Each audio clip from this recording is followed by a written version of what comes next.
ఏంటి చూస్తున్నావు? ప్రసాదం పెట్టు.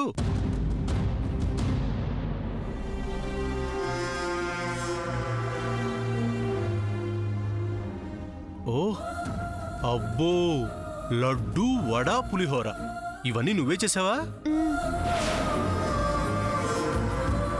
నేను వచ్చే వరకు తినకుండా ఉండకు సార్. చూడు ఎంత డల్గా కనిపిస్తున్నావో. మూచుమో.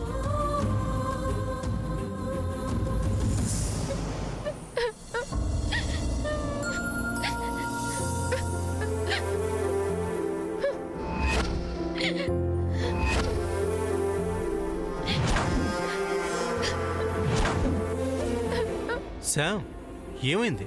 రోజులు గడుస్తున్న కొద్దీ నాలో భయం పెరిగిపోతుంది సూర్య. నా మీద నమ్మకం లేదు? ఉంది కాబట్టే ఇంకా ప్రాణాలతో ఉన్నాను. శామ్, ఏంటా మాటలు? అర్థం కావట్లేదు.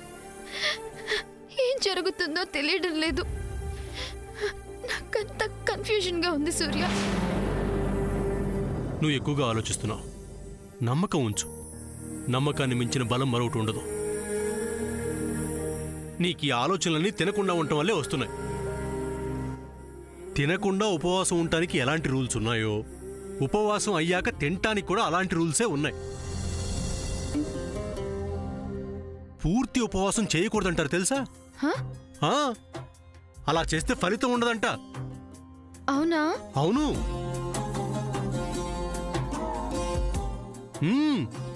బాగుంది, తిను.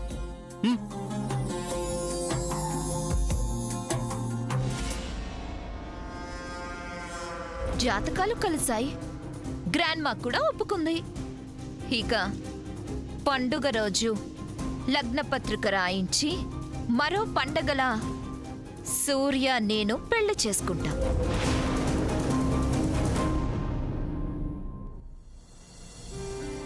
హలో, నిన్ను డైటింగ్ చేయమని చెప్పలేదు. తర్వాత తింటానులే. ఏం తింటావు? సూర్య, నీకు చాలా విషయాలు తెలిసే. చాలా తెలుసు. నువ్వు ఒప్పుకోవాలే కానీ 60 ఏళ్ల బామ్మలా ఉండకే. కొంచెం నవ్వుతూ హుషారుగా ఉండు. ఉంటే గాని చేసుకోవా? ఉన్నా గాని చెప్పవా? మీ ఆడవాళ్ళంతా ఇంతే. మీ ఫీలింగ్స్ బయట పెట్టరు. ఎంతసేపు మా దగ్గర నుంచి లాగాలనే చూస్తారు. దాంట్లో తెలియని సంథింగ్ స్పెషల్ ఉంటుంది సూర్య. అది నీకు తెలియదులే. ఓ, అయితే నీకు అన్నీ తెలుసనమాట. దొంగ నిన్ను.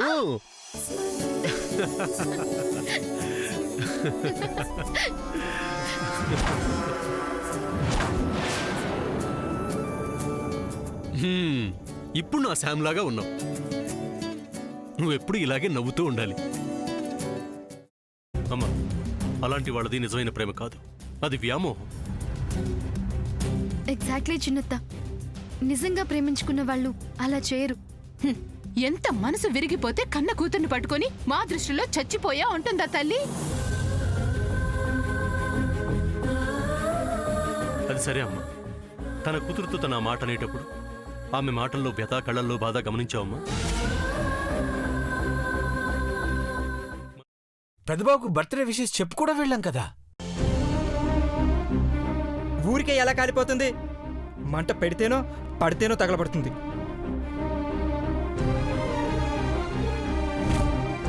కరెక్ట్ చిన్నబాబు. నీకొచ్చినట్టే నాకు డౌట్ వచ్చింది. పార్వతే షర్టును తగలబెట్టిందనుకుంటా.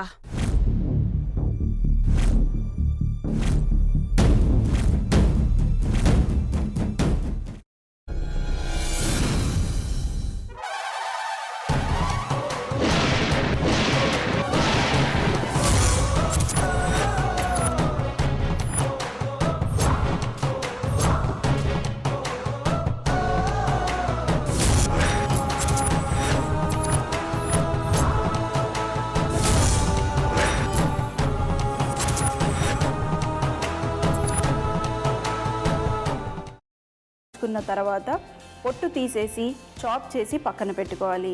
ఒక ప్యాన్లో కొద్దిగా నూనె వేడి చేసి అందులో ఆవాలు, మినప్పప్పు, శనగపప్పు, కరివేపాకు, సన్నగా తరిగి పెట్టుకున్న ఉల్లిపాయలు వేసుకుని 1 నిమిషం పాటు వేయించుకోవాలి. ఆ తర్వాత కాల్చి కట్ చేసి పెట్టుకున్న వంకాయని కూడా అందులో వేసుకుని బాగా మిక్స్ చేసి బౌల్లోకి ట్రాన్స్ఫర్ చేసుకుని అందులో తగినంత చిక్కటి పెరుగు లేదా పల్చటి పెరుగు వేసుకుని మిక్స్ చేసి అన్నంతో కానివ్వండి, చపాతీతో కానివ్వండి సర్వ్ చేసినా చాలా బాగుంటుంది.